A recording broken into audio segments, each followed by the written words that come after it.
The Des Moines Pride Center, we are a library space that is free to the community, and we are also an archival space. So we house Iowa queer history, all the way up from national, all the way down to local history. And we have a wonderful history here. There's been incredible things that have happened over the years, and many young people and others really don't either remember or never heard of them before.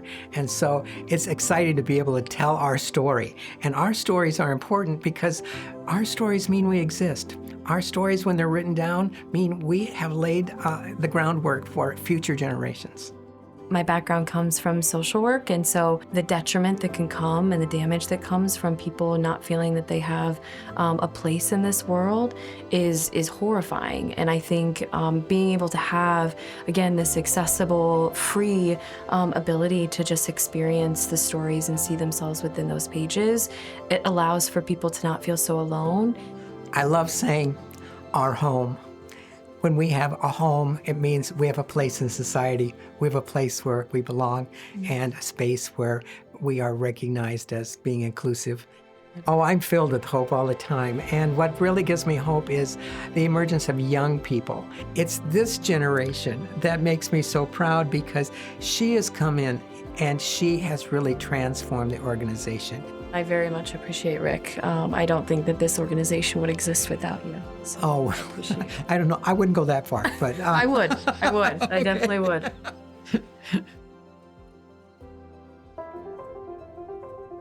I think for most of my life, I've kind of been a seeker of meaning in my life. And what has given my life meaning has included fighting for justice. I grew up in Urbandale, Iowa, graduated from Urbandale High School. I was very shy, but also became kind of politically and socially aware in high school. LGBTQ issues, even back then, which is a long time ago, I kind of saw them as a justice issue. I got a social work degree from UNI, and then I went to law school. But over time, my best friend in college came out to me in grad school as lesbian, being involved in the church, meeting a lot of people who are LGBTQ community members. There's a protest sign that I really like that says, "It shouldn't have to happen to you for it to matter to you," which I completely believe. But I also think that as you grow to care about and love people who are being targeted, it does make advocacy more essential or feel more personal. Courage involves standing up to power, speaking to power. I'm very glad that I've used my time and energy to advocate on behalf of a lot of different justice issues, because that's my motivation in some ways throughout my life. And I'm glad that I've had the opportunity and the privilege to do that work.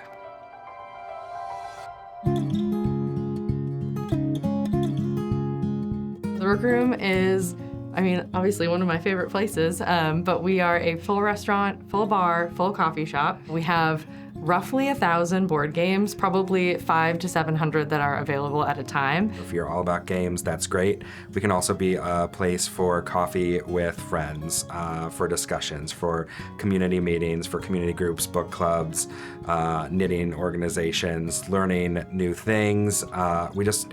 We are a game lounge and cafe, but we're built as a community space. So however the community wants to use that space, that is what we're really all about. So being able to create a space that is guaranteed safe, fully queer owned. Most of our staff is queer. We've got the flags everywhere. Like, it is clear that this is a place where you can come be exactly who you are, let all of that guard down, and then build real community between people. It's hard to find places where you can truly feel comfortable and, like Annalie said, let your guard down, be your true and complete self. And we wanted to be that space for somebody where you walk in the door and there's no reservation on if you can be there, if you have to put on a certain mask, a certain persona to be a certain way in order to fit in. There is no fitting in at the Rook Room. We are all just our amazing selves in whatever way that is, whatever weird, nerdy, exciting, flamboyant way that you exist. We want you in that space because we do always say that the table is for everyone, games are for everyone, and that's what we live every day. Come to our table,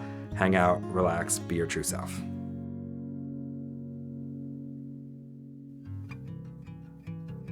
My name's Myra Goldie, she, her, hers, and I am the board president of BTown Pride. We're located in Burlington, Iowa. That's in the southeast corner of our state.